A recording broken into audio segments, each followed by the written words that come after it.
Janice, and this is Collaboration Central. Welcome to episode 12. Today we're talking politics, but more specifically, political coalitions.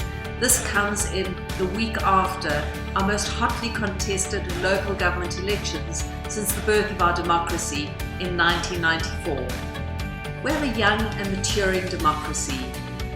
What we saw in the last local government election of last week was the ruling African National Congress losing some massive ground in the large metros, but in many cases the winning party hasn't won a sufficient majority to simply step in and govern.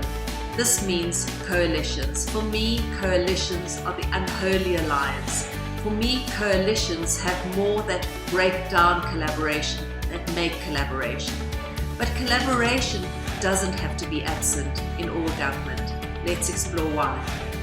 There's some really interesting concepts around superdemocracy.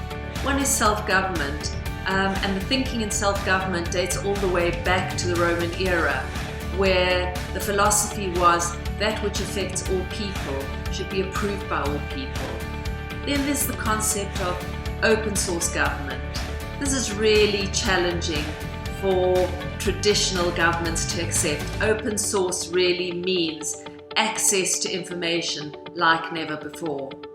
Collaborative government, is it an oxymoron? I hope not. There's fairly new thinking and work that's only been published in the last 7 years around collaborative e-democracy and superdemocracy. What this means is it's collaborative policy making and policy ideation between government and non-government stakeholders.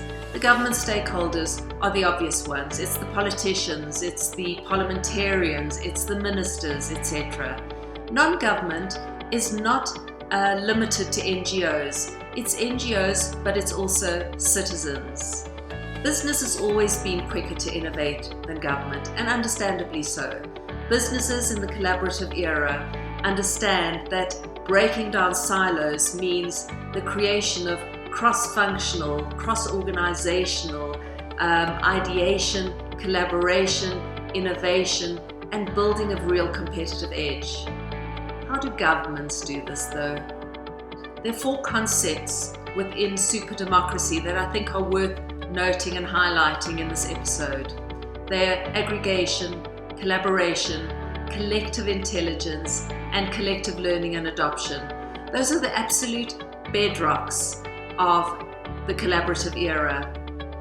So, where do we think we're going in terms of collaborative government, collaborative e-democracy, and superdemocracy?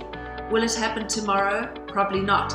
But with all due respect, there are many businesses, although I acknowledged them earlier, that are still the absolute laggards with collaboration, that honor the siloed system and find it hard to move beyond it.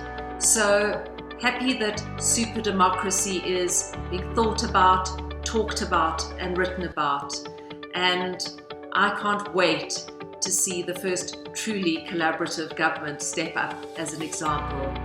Thank you for joining Collaboration Central, and see you next time.